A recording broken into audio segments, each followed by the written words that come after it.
This video was recorded on November 1st, 2015 as part of the Cache Valley Community of Good Sunday service. This video features Connor Snyder giving a talk on finding faith in humanity again, and Amelia Gutke on creating blue zones, finding happiness where you live. We hope you enjoy. Hello, everybody. Welcome out. So it's November 1st. Everybody welcome. This is one of the meetups for the Community of Good. Just like to introduce myself. My name is Dan Bronson, and welcome everybody out. So thank you very much for coming out. Yeah. Great. Hey, so a few things. We're going to hear from some really nice speakers, and we're going to be hearing some great music, and we're going to be singing too, so that'll be fun. But a few things I just wanted to point out are some events kind of a thing. There is a support group that meets every Thursday night at 7 o'clock at the Logan Library. Sounds like it was last week in the Bonneville room. It might be kind of changing, but that support group is mainly for like support in faith transitions or any kind of transitions at all, kind of a generic support group kind of a thing. And you can actually link to that support group. It's a little Facebook group, and you can find that on the Community of Good Facebook group. So I want to invite everybody, if you are interested, there's a community group on Facebook for Community of Good. So you can get invited there and kind of see the events going on. And then it was Halloween yesterday, so I wanted to know, raise of hands, who dressed up? Who dressed up? Yeah, okay. It's like 70%. That's pretty good. Shannon, what'd you dress up as? Corpse's Bride. Nice. Who else? Keep on raising your hand. Who dressed up? What'd you dress up as? I was Prince Harry, but spelled H-A-I. Prince Harry, as in a literal Harry. That's awesome. Yes, congratulations. Okay, a couple more. Who else dressed up? In the back. Spider-Man, yes. Solid. Anybody else? Who else? Amelia? Medusa? Nice. That's a little bit of a throwback. I like that. Okay, well, yeah. Glad everybody made it through last night, that we all lived. Hey, so now I'd like to turn the time over. We're going to do a great talk. Connor Snyder is going to talk about finding faith in humanity again. So Connor, come on up.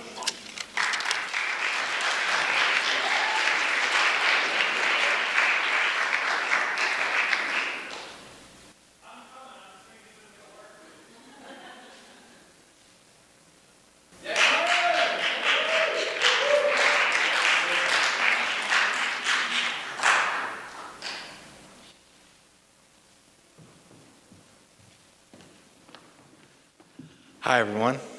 I've been freaking out all morning, so it's nice to finally be up here to share what I've kind of prepared. I'm going to start out with a video, and we'll talk about it afterwards. So.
Holy cow. Where are we? Like, what are we? Like, you just watch that and you just see how expansive the universe is, and no one can really comprehend the magnitude that is the universe. But here we are, despite our inability to understand where we are here. And it's kind of interesting to think about how we fit into that whole thing. We're just a bunch of, if you take the scientific explanation, we're just a bunch of cells, and those cells become an animal, and then that animal, through natural selection, becomes more adapted to its environment, and eventually we arrive at humans, which is us. And we're just on that little tiny, tiny speck.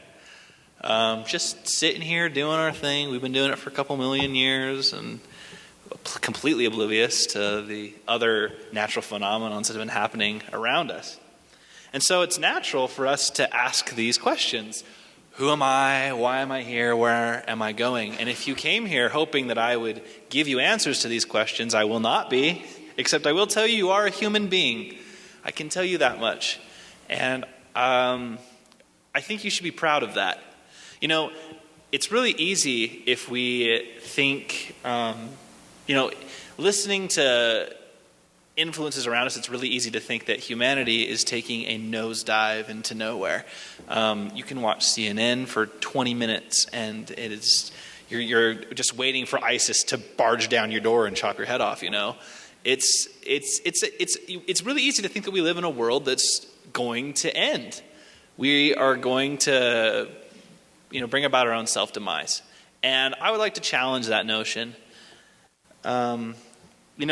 Humans in the beginning lived in these huts. We were just, built our little huts, and we, lived in our huts, and we didn't know much about anything. We had our own little area that we lived in, and we stuck with our people, and we did our thing, and, we had people that we needed because we've evolved to have that need of fellowship and that need for a group to belong to, and that's, apparent that we're all here, that's the result of that.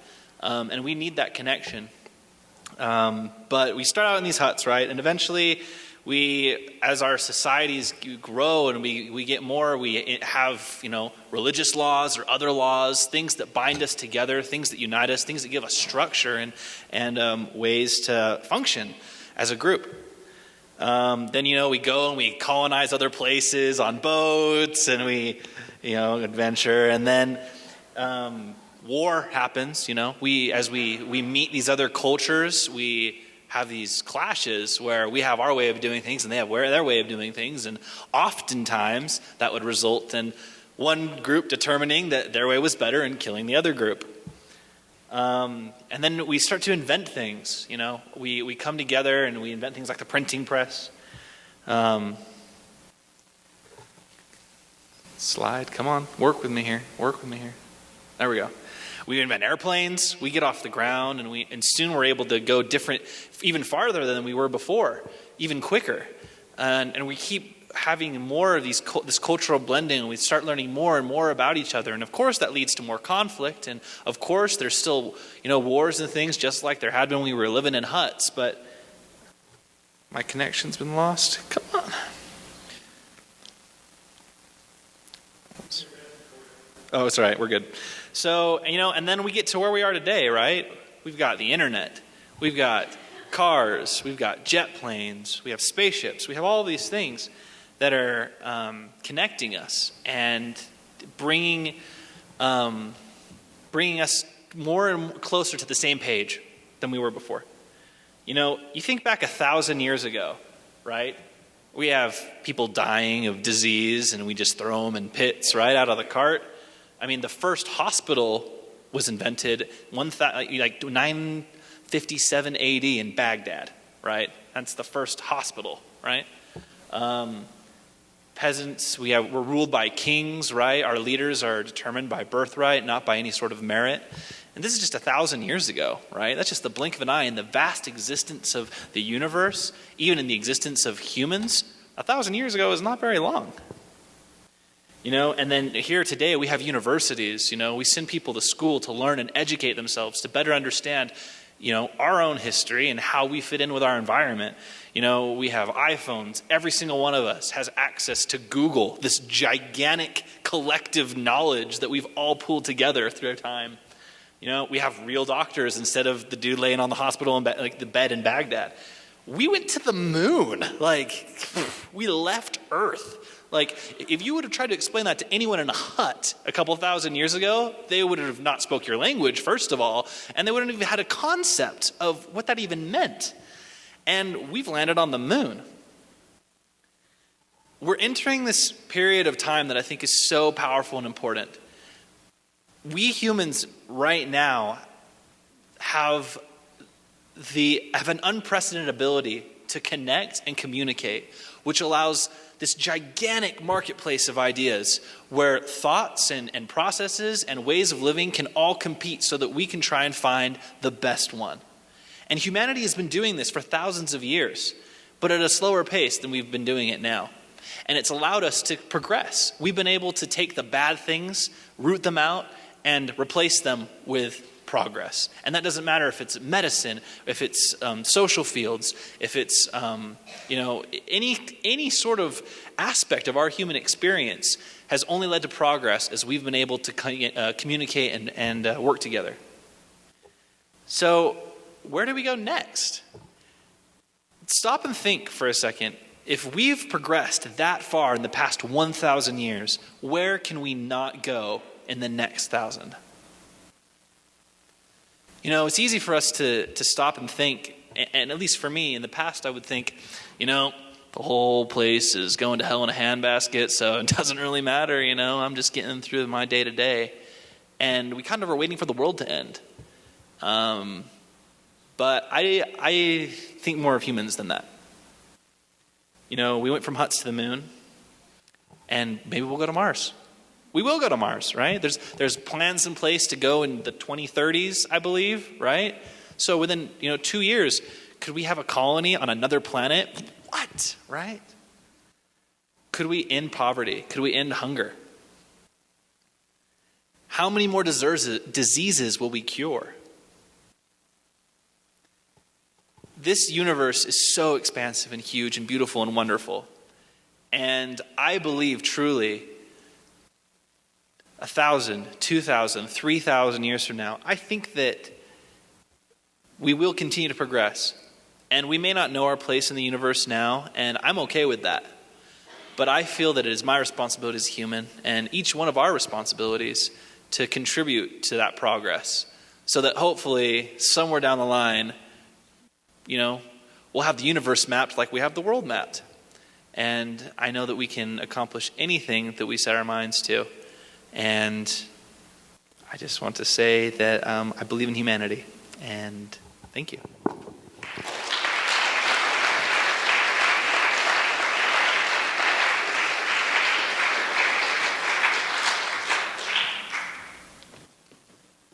All right.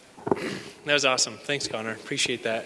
Hey, so something that we'd like to do is kind of foster this environment in which people can kind of provide feedback. And so Connor's made an amazing presentation and shared some thoughts of his. So I'd like to invite anybody to come up at this time, kind of share some thoughts of what they had about Connor's talk and share with us your thoughts. So thanks. Oh, as you're doing so, sorry. As you're doing so, just to kind of keep in mind that this is a pretty diverse crowd, right? We all come from different backgrounds, different understandings, different perspectives. So, as you're sharing your thoughts, we want to be respectful to Connor, and we also want to be respectful to everybody else. So if you could maintain, be thinking about those as you share your remarks, think about, all the different perspectives here in the room and be respectful of those. Thanks.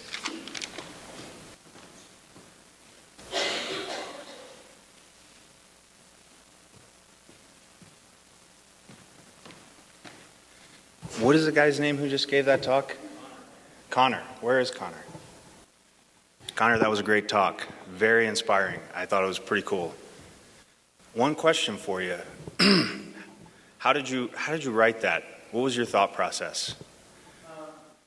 Go ahead. You can come up. We can talk up here if you want. If that's okay. I hope that's not too weird. Yeah, my name is Christopher Maris. I'm from Landisville, Pennsylvania. I've lived in Utah since 2001. So, go ahead. So kind of my thought process for writing it was I love outer space. It's always inspired me. And I feel like, for whatever reason, I just feel like space travel is like the epitomization of the hope of humanity. Just this idea that we don't have boundaries, that we can do these seemingly impossible tasks and conquer them. And I think that's only became more profound for me with my personal recent faith transition. I felt like I had this new hope for the world and hope for humankind. And so I just had this, instead of before, and this probably was my own fault, I had this negative view of humanity's getting worse. And now I have this idea of humanity is progressing and we're getting better. And so that's kind of been the inspiration of, or my thought process. Can I ask you a few more questions? Yes, ask me more. Ask whatever you'd like. Yeah. All right. You're recording it, right? Awesome. What about, do you see space travel in Mormonism? And which verses and which, or in any religion? Pick whatever religion you want to talk about. I know probably a lot of people here aren't into Mormonism as much as they used to be. So, go ahead. Well, at least, I mean, when I identified myself as LDS, that was one of the things I always loved about being Mormon, was just the idea of other worlds and that infinite place, and God is this orchestrator of not just our world in this limited perspective, but this infinite expanse. And that was one thing I always, I can't remember, I think it was National Geographic that said Mormonism was the most space exploration friendly religion or something like that. That, by the way, that's what I love about Mormonism as well. Right. And that's the part that even though I haven't gone to church for 5 years, I never let go of that. Mm-hmm. Yeah. Because that to me was, maybe the truth about Joseph Smith was not that he saw God, but maybe he saw something. I don't know. Maybe he was looking for something. Maybe it's just that he was looking for something. And what he came up with was this beautiful work of art that is Mormonism. People talk about, to me, how great the Book of Mormon is, right? That's not the greatest thing Joseph Smith ever did. He built a city, Nauvoo. That's Joseph's greatest work to me, personally. And so, to me, the way I view Joseph Smith now is not that he was a true prophet of God, but he was effective. Does that make sense to you? What do you think? No, like I was saying, and I believe humanity's most biggest trait that makes us different than anyone else is our ability to progress, our ability to take ideas and build on them and work towards even better future. And so whether it's Muhammad or Joseph or Abraham Lincoln or whoever, or right, the guy who wrote the Tao, right, religious figures, secular figures, whatever, all of us are in this together as a species, and whatever good thing someone can bring, then that is good and that helps us progress. Cool. So yeah, well, that's all I have to say.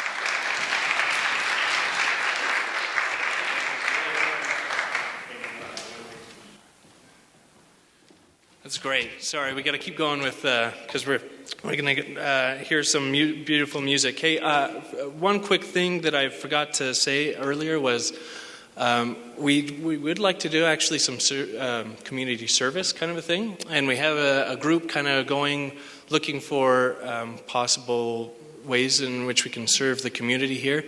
So I'd like to put in a plug of if anybody has any good ideas or connections that we could reach out to the community and serve people, we'd really like to hear those. So you can get with anybody after and just start talking about it, or the Facebook group is a great way to do that as well.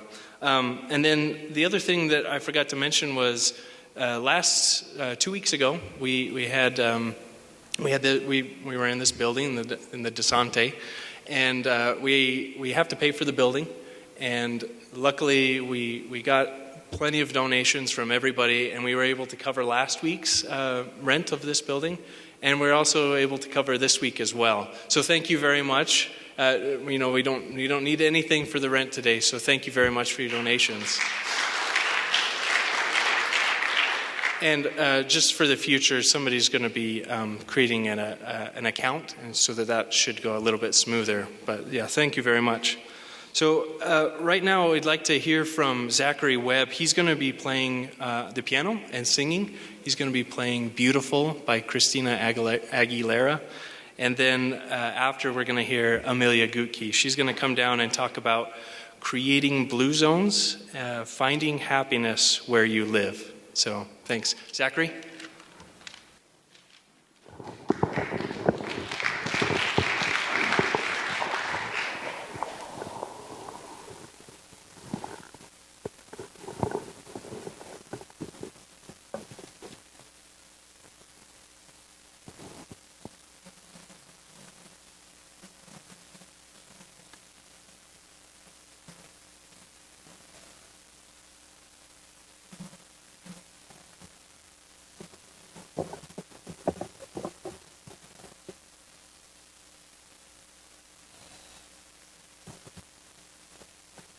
Testing.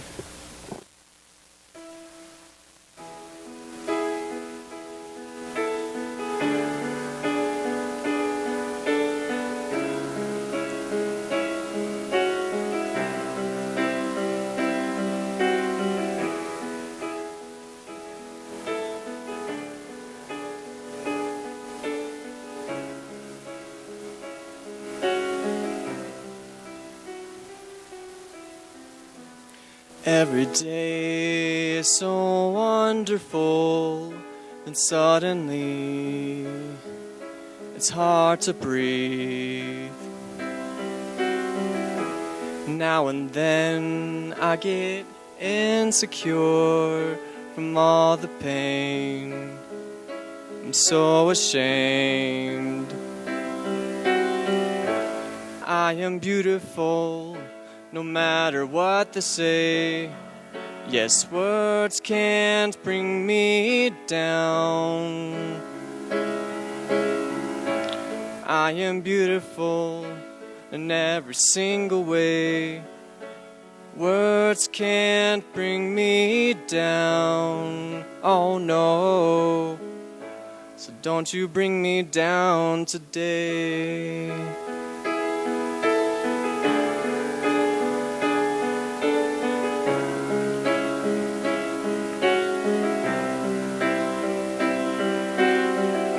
To all your friends, you're delirious, so consumed in all your doom.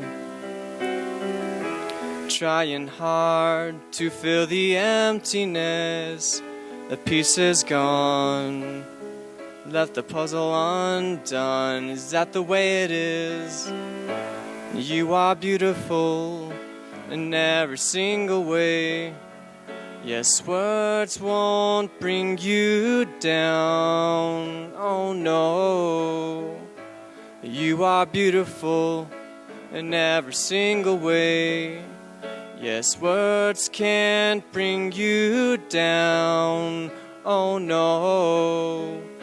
So don't you bring me down today. No matter what we do, no matter what we say, we're the song inside the tune, full of beautiful mistakes. And everywhere we go, the sun will always shine. And tomorrow we might wake on the other side. We are beautiful in every single way. Yes, words can't bring us down. Oh no. We are beautiful in every single way. Words can't bring us down. Don't you bring me down today.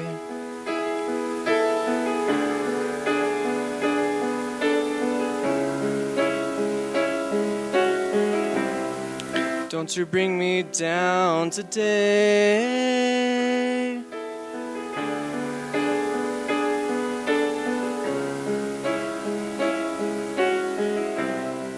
Don't you bring me down today.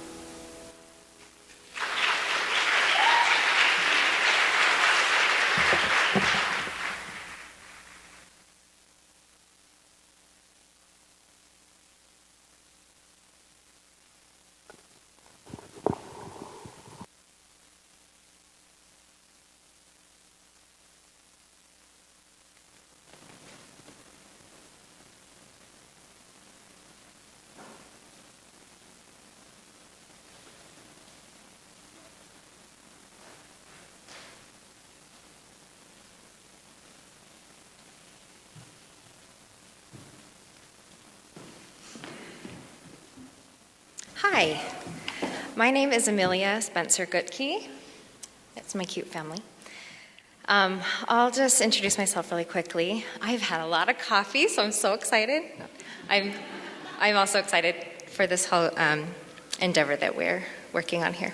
So first of all, like I said, I'm Amelia. This is my husband, Paul, and our 3 kids. Franny is 8. She's the little girl in the middle, and we have a baby who's 2 and a little boy who's 6.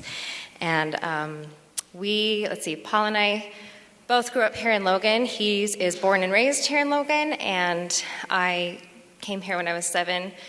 I come from a huge family, 10 kids, and all my older brothers and sisters were Army brats, and then we ended up here in Logan.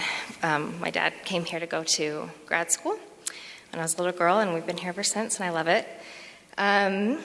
So first of all, I wanted to say that unlike your last speakers, Eric and Sam, I don't have a title yet. I've just been a mom for the past 8 years. I just barely started going back to school at Utah State. I'm majoring in social work, so someday I'll have a title. Hopefully, I'm hoping it'll be along the lines of a social worker or a psychologist or something like that. But for now, today, I am a mom, wife, daughter, sister, student, and I'm just passionate about quality of life. So that's what brings me here today. So let's see if I can do this right. Okay, so I just want to talk today about happiness and blue zones. And my biggest fear whenever I want to speak in front of a crowd like this is that I'm going to say something that everybody already knows, and it's going to be really embarrassing. So raise your hand if you don't know what a blue zone is. Oh, yay. Okay, I'm so excited. Okay.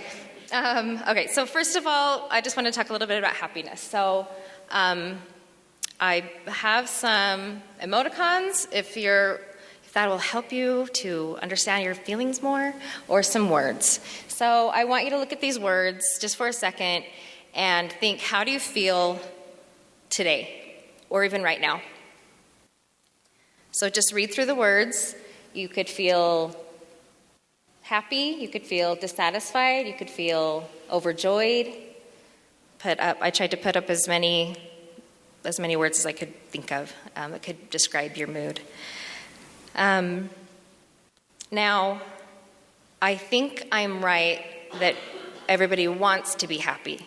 Like, that's the goal. We all want to find happiness.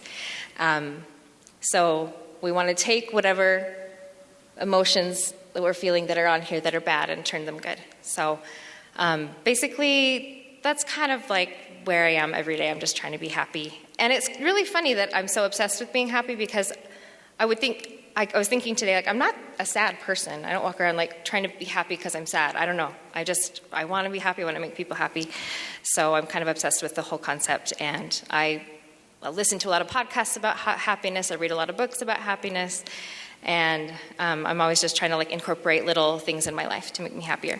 So anyway, I just wanted you all to like kind of take a second and think about how you're feeling today. How have you felt, from this list of words in the past week or even year, and where do you want to be? Okay, so one of the So basically, I'm going to take everything that I've learned about happiness in the past 5 years and condense it into 20 minutes. So it's going to be pretty awesome. One analogy that I really like when thinking about happiness is you take those feelings that I just put up there on the board. You can, if you're happy or sad or you're feeling frustrated or overwhelmed or dejected, you can, if you're sitting in a moment of reflection or meditation, and you think about those feelings as cars, and so you're sitting on your porch. I tried to find a picture of a nice fall day porch, and you can just watch those cars go by, and those cars are your feelings. So you don't have to be totally invested in that feeling or that emotion when you're in a moment of contemplation or reflection. You don't have to feel those feelings. You can just watch them go by, just kind of watch them pass by in your mind. And this is just something that I've really liked in my quest for peacefulness and meditation and happiness in my own mind. Let's see. Okay, so, you know what? First of all, I want to say something. I was going to tell you where I got all my information from. A lot of this is from a happiness expert named Gretchen Rubin. I don't know if any of you are familiar with her. I'm really obsessed with her. And the other guy, I can't remember his name. I wrote it down on my other piece of paper, but I'll get you the information after. Anyway, so basically this is a list of character traits that happy people have, just in general. And this is just from tons of scientific studies, and I just condensed it into one little list. So I just wanted to talk to you guys about this list of things that we can do to make ourselves happy. So number one is they surround themselves with happy people. That's what happy people do. Which this is all kind of a little bit ironic because there's a few of you in here that know me really well. And so you can attest that 40% of the time I'm a total jerk. So I feel really bad. Erlene. So my kids would attest if they were here. So yeah, you don't really have a choice if you're a kid surrounding yourself with your family members, but you can try to be that happy person in your home so that they're surrounding themselves with you. Let's see, happy people are grateful. A lot of these things, I know, this is what I was talking about. I think all of you know these things. Today's just, I think, hopefully a nice review to go through these, and it's obviously nice for me to go through these. Happy people set achievable goals. So for me, it's tackling that, that junk. We all have that, any horizontal surface in your house is going to have some trouble. But there's always that one junk table, and it just collects everything from the house, and it totally makes you mad. So for me, an achievable goal is okay, I'm going to just tackle that horizontal surface today. I'm just going to clean it, and it's going to make me feel better. There are tons of little achievable goals we can set for ourselves on a daily basis to help ourselves reach, where we want to be in our lives. Spending time and money on others. This is obviously service could mean anything. It can be a complicated service project. You can organize service projects. I like really simple ways of serving people, I like calling people or texting people on their birthday. And I know that sounds really stupid, but Facebook birthdays are fun. You get on Facebook and everybody's like, happy birthday, and then you reach in your pocket and somebody has texted you or called you on your birthday. And I find that to be really special. So that's one little thing that I like to do to make myself happy is to, do those really simple acts of service to people around me. Another one I was thinking about is, like I said, I'm a jerk. I'm a mom, so moms tend to be jerks a lot of the time to their kids. I do. Maybe you guys don't. I notice something that makes me happy is actually getting down to the level of my child and looking in their eye and asking what's wrong instead of freaking out. That's always nice. That's a nice thing that makes me happy. Okay. So the next on our list is deep in-person conversations. We're going to talk a little bit about blue zones in a second and I'll just really quickly explain. A blue zone are these geographic areas in the world where people live the longest and they live the healthiest lifestyle. So there's this team of experts, and they have been all over the world, and they have found these little pockets in the world where people live really long, really healthy lifestyles and lives. And one of the key factors in these people's lives is they have really, really deep connections with the people around them. So they have a really tight-knit group of friends or family that they interact with on a regular basis.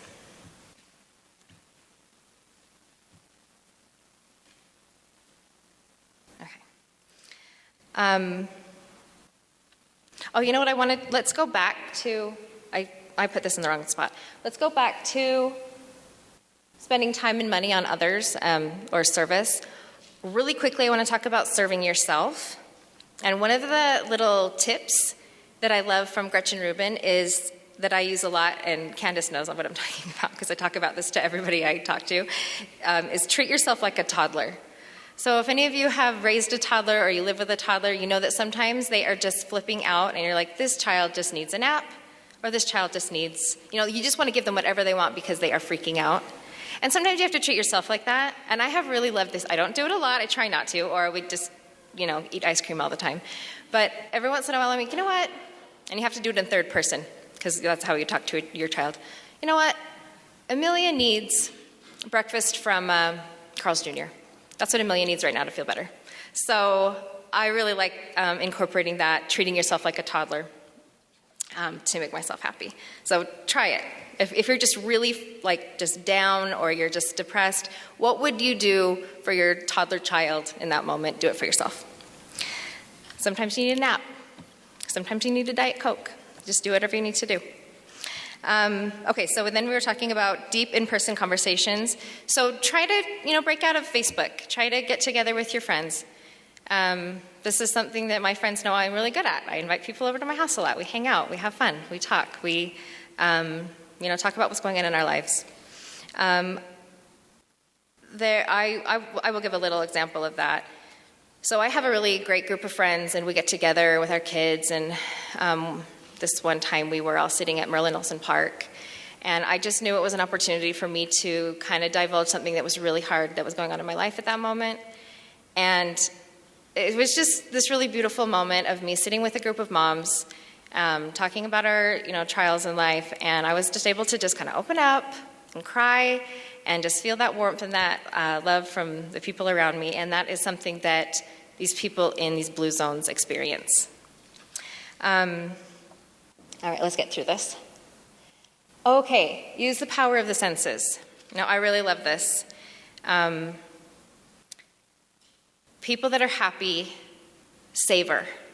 So savor what you're eating. Don't just burn through it just because you need to get a meal in your stomach. Savor the smells around you. I love this time of year. It's beautiful outside today. And I love the smell of the leaves as they're falling off the trees. But this is something you can do every day. You can make sure that you go in your kitchen. If you just need a little boost, just go to the spice cabinet and smell some basil. Or, watch your favorite show with your kid. Or, just really indulge in the sights of the world, the sounds, and really just be present and look around you. Notice these things that make us really happy. TV, I don't know, a lot of people will say that TV is bad, but you guys, I have read so many studies on when people watch TV, we're our happiest. Our endorphin levels are through the roof. Especially think about when you're watching your favorite show. So don't think of TV as a bad thing. You're engaging your senses, your sight and your sound, and you're loving this moment that you're in. So I say enjoy TV. I love it. Using laughter as medicine. I think that one's kind of self-explanatory. How I use laughter as medicine. If something's been going on in my life that's really heavy, I'll make sure I watch a comedy or read a really funny book. I really love listening to comedians' books, Amy Poehler and Tina Fey. Those always lift my mood. Exercise and eat healthy. That's hard, but it's important. But, we got to do it. taking time to unplug. Especially I feel like this time of year, it's so beautiful outside. Just, take the time to go on a walk. Look at the sunshine. It's going to get cold pretty soon, so today might be your last day to get a really good walk in. Get enough sleep. I get enough sleep. Dan doesn't. I know that he needs to work on that. And then being spiritual. Being spiritual is something that all these people in these blue zones have in common is they either, do something at a church or with a group of people or a group of friends, or they meditate, anything where you can just really be calm for a few minutes a day. I talked about the analogy of the cars going by. Another analogy I really like is the cloudy sky. Can't really see it really well because there's some lights, but this is just a cloudy sky. And this is another thing that I've learned in all my happiness reading is that when you look at a cloudy sky, any cloudy sky, something that is always constant is behind that cloudy sky. This is going to sound so cheesy, but behind that cloudy sky, there's always a sun. There's always a blue sky. So you may be having a blue sky day and a sunshiny day, and you may be having a really dark cloudy day. But that sunshine is always there. If sometimes you have to wait, sometimes you have to dig, but it's always there. And I like that analogy. Okay. All right, I was going to do a little meditation exercise with closing our eyes. Okay, we're going to do it? Okay. Okay. If you want to, everybody just close your eyes for a moment.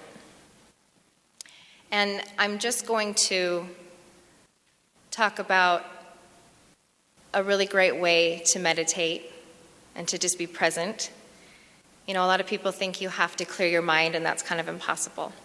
So for this meditation, I just want you to notice the points of your body that are touching the chair, that are touching the ground, and just focus on those points in your body. You don't have to clear your mind. You can let thoughts come and go like the cars, but just try to focus on the points in your body and how you feel.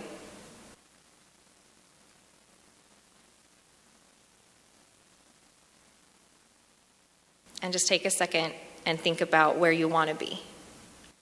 And that can be either physically or mentally or emotionally.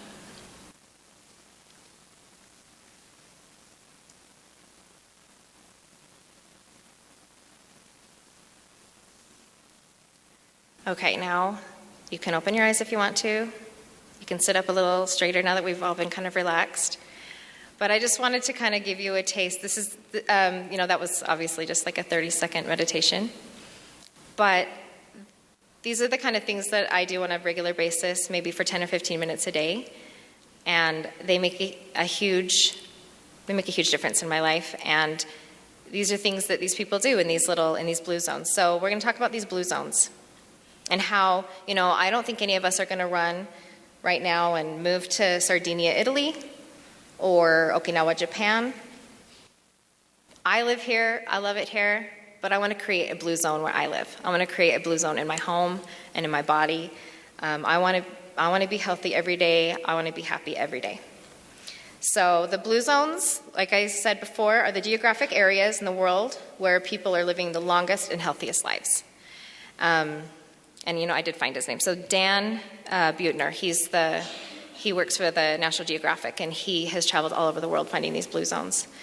So the ones I'm going to talk about are in Italy, in the Sardinia Highlands, Okinawa in the northern part of the main island, and Loma Linda, California. These are a few of these blue zones that they've found where people are living really healthy lives up into their hundreds.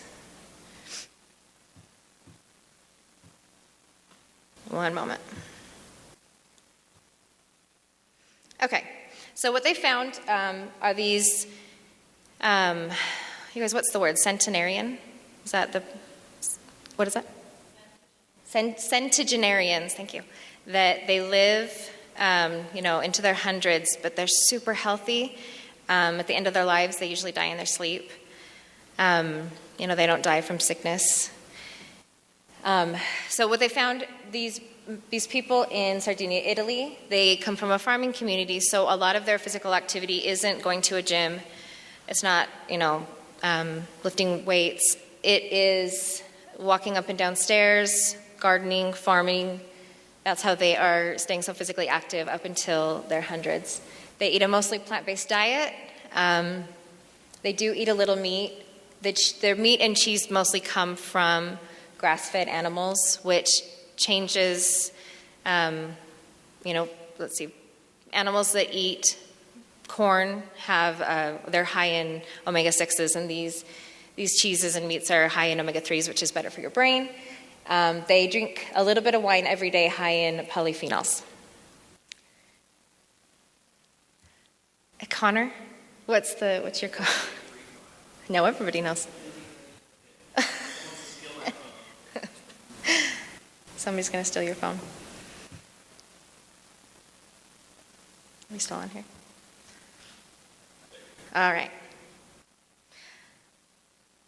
So now are we on? Okay, Okinawa. All right, so they found this little blue zone in Okinawa, Japan. Again, they're eating a plant-based diet. A lot of vegetables. They eat a lot of tofu in this region.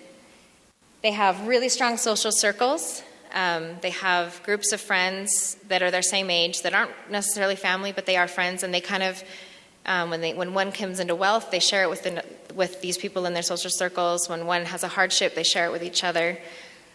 This is something I learned doing this research, is they have what's called ikigai. Did I say that right? Ikigai. Does anybody know what that is? Does anybody speak Japanese? Ikigai is the reason you get up in the morning. It's your purpose. And they all have a very strong ikigai.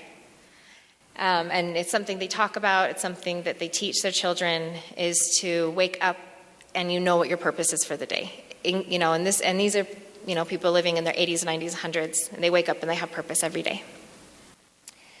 So ikigai is, the English translation is, why do you wake up in the morning? What's your purpose today? Now, they found a blue zone in the United States. Now, something I've just noticed with all three of these blue zones, they're all by water, so sorry, we are super landlocked here in Utah, but that's okay. We can still create a blue zone. So, Loma Linda, California. This is a group of Seventh-day Adventists, and they also are, have a lot of these characteristics. They're eating plant-based diets. They have strong social circles. Well, something that they do that they thought was so interesting is these Seventh-day Adventists, they have their Sabbath on, from Friday night to Saturday night. And they do nature walks every week, no matter what. And they do it all the way until they die. And when you watch these videos about these nature walks, it's really interesting. They share recipes, they talk, they have that social camaraderie. They have their weekly church meetings, and so this, if you want to move to a blue zone, you could possibly move to Loma Linda, California if you wanted to. So what are the common denominators in all of these blue zones? They are that these people move naturally. Now, not a lot of us are going up and down stairs every day. The women in Okinawa, they sit on the floor, so they're getting up and down all day long. That's one way that they're moving naturally. The farmers in Sardinia, Italy, they're going up and down stairs and up and down hills all day. I don't do those kind of things all day. I garden a little bit. So I don't think it's such a bad thing for all of us to hit the gym. That's fine. But, maybe we could incorporate more of nature in our movement, go walk outside instead of inside. All of these people with their plant-based diets had gardens. So gardening is something that was singular to this kind of lifestyle. Or that all these people that are living to be so healthy into their 90s and 100s, they all took care of plants and took care of gardens. They all, knew how to unplug and get rid of technology without flipping out. I'm kind of getting better at it. They all drink a little bit every day. I don't think the Seventh-day Adventists do, but all the other blue spots, they drink a little bit every day. And they drank wines that were high in polyphenols. They had deep interpersonal relationships. And that is something I know that, with our social media, we can all try a little bit harder to get together with people and have personal relationships and really grow those. Talking to people one-on-one. So basically, I have the key to happiness. I'm going to give it to you right now. Through all of this, reading through all of this and listening to all my podcasts, don't you love those moments? I had a moment of clarity where I was like, okay, I've got it. The key to happiness is just to be present. Like whatever you're doing, do that. Don't let your mind, it's hard to not let your mind wander. We do it all the time. But just try. Try to just be present in whatever you're doing, even if it's something that's totally horrible or mundane. But that's really what I feel like I took from all this, is just to be present in what you're doing. That is really the key to happiness. Also, another thing that I feel like I've learned is, I feel like I'm a passionate person, I have a lot of passion. We all have to make money. We all have to take care of our kids. We all have to work and clean and do things that are mundane. But what are the things that we're passionate about? What are you passionate about? Carve out space in your life for the things that give you meaning, the things that give you the ikigai. I know I can do better with it, but that's really what I feel like I've learned about the key to happiness, is to be present and to carve out space for the things in my life that bring me true happiness. So thanks for listening, and I'm glad to talk to you today. Okay.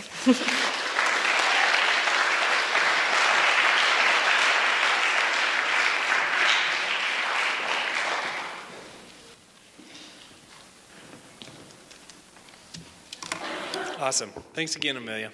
Hey, so again, we'd like to generate some feedback, and so if anybody has thoughts or feelings, come on up. You have a few minutes here. And again, keep it respectful. Thanks.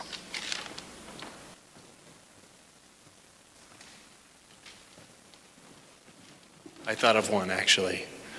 TV shows. I cry every single episode of Downton Abbey. I can't make it through. So it's happy and sad. I don't know. So I'm kind of borderline on that one.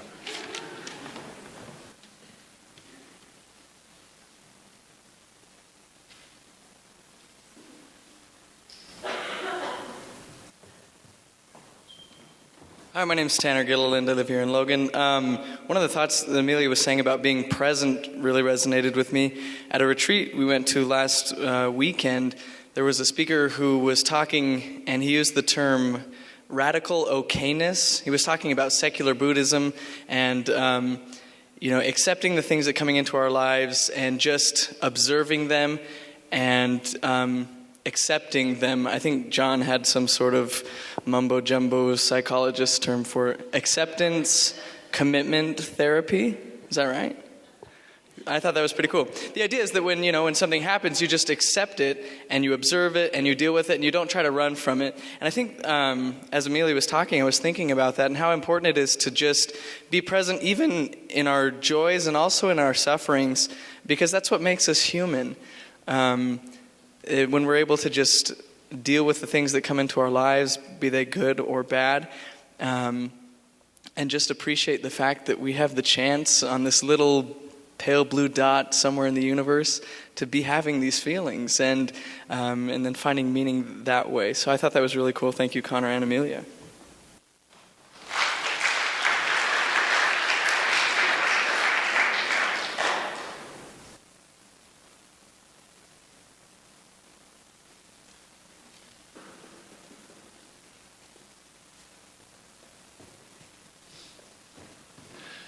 I'm Ty Taylor. I'm new to the Valley, but I love it. Got a combined thought from both of the talks and the music, which was beautiful. I appreciate that. First, that good people are often quiet, and I think that's wrong. It is not requisite that good people keep to themselves and be humble, because The opposite loves to be loud. They love to be forthright, and they love to be in your face.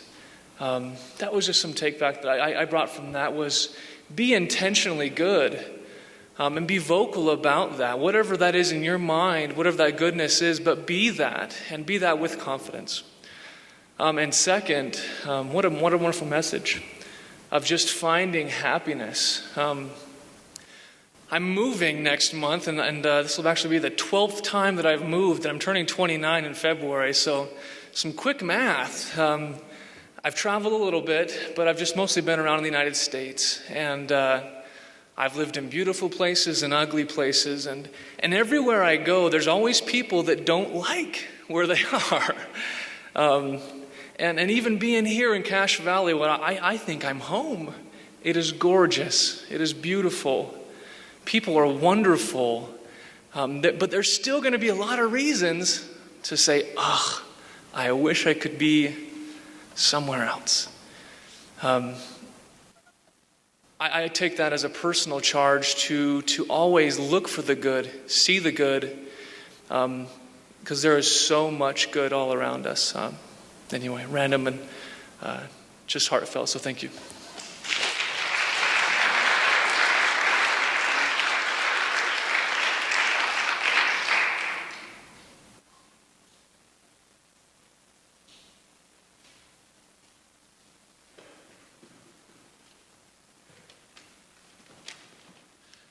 Great, thank you. So now we're going to have a group singing session, and we'll be singing What a Wonderful World. And I think we're going to have, we'll have lyrics up there. Nobody has to remember the words.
colors of the rainbow, so pretty in the sky, are also on the faces of people passing by. I see friends shaking hands, singing, how do you do? They really say, I love you. I hear babies cry and I watch them grow. They'll learn much more than we'll know. And I think to myself, what a wonderful world. Someday I wish upon a star, wake up where the clouds are far behind me, where trouble melts like a lemon drops high above the chimney top. That's where you find me, oh, somewhere over the rainbow, way up high. The dreams that you dare to, why, oh why can't I,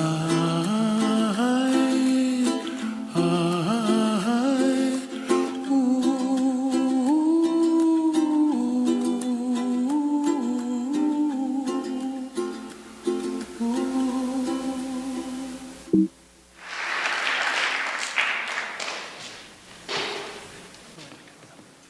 Melinda Brown is going to make an announcement real quick.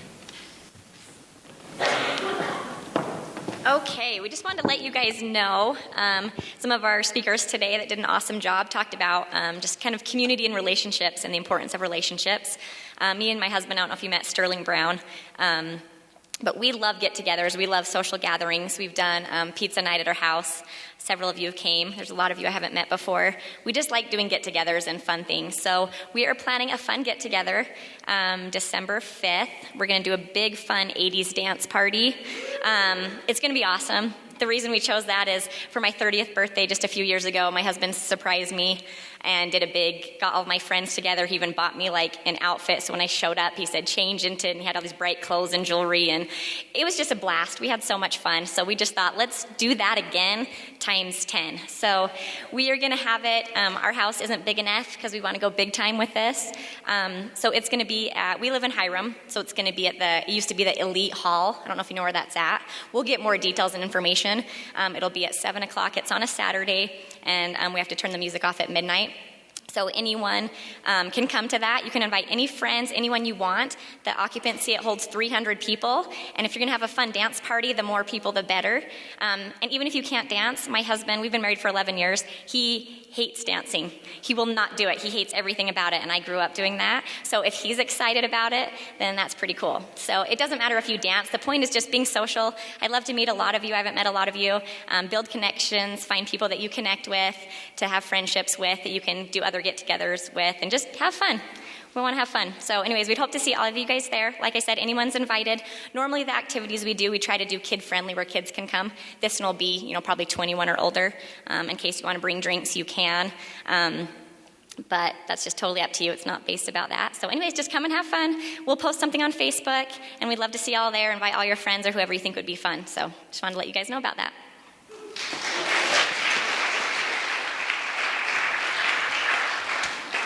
Perfect. Hey, join me in thanking everybody that made this possible. So Kata did all the music, and Zachary played, Connor, Amelia, John, Tanner, and Kim. Yeah.